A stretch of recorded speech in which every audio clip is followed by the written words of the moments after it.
zimska, a? Zimica? Zima. Jel ono, Volkswagen? Netko kad je to Volkswagen. Iako imaju predstavništvo.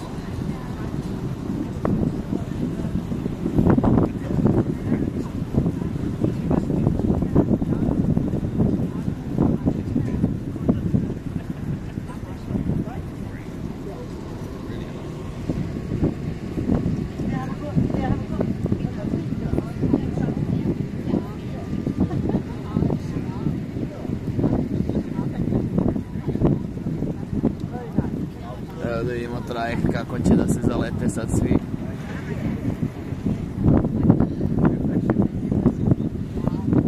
Evo ih motori idu.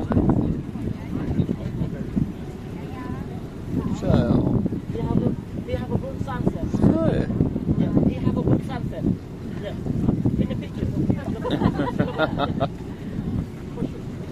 O, niko ne odlazi od ovih, a retko ko. Ništa šteta.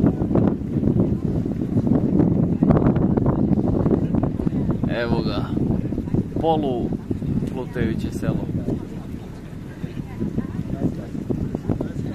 Ovdje bi ja živeo da sam iz Kambodže.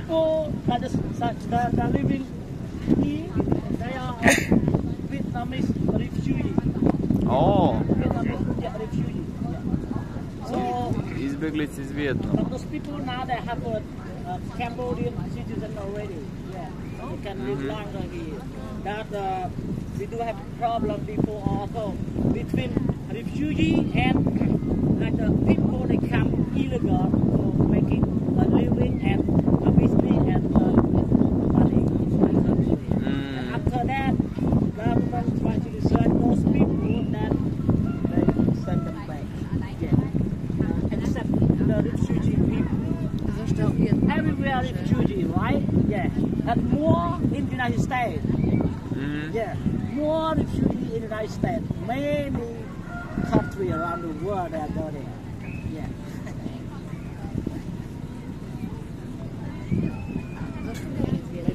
Ne znam. Što je ono, crkva neka, krsko pravoslavni. So some of the houses, since the raining season, they got flooding. Yeah. You look at that. Now they do have a good tourist. They can enjoy with the view. Yeah. After the raining season coming, those tourists be convert to be a swimming pool. Yes. When the raining season. Naravno. They do have like a good tourist, right? Znao nas Kirče. Good balcony, yes.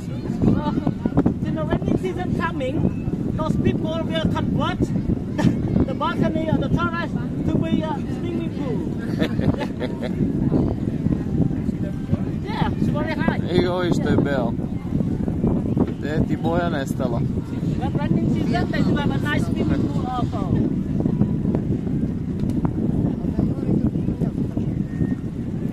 Pa mrzi ih da bacaju smeće negdje drugde.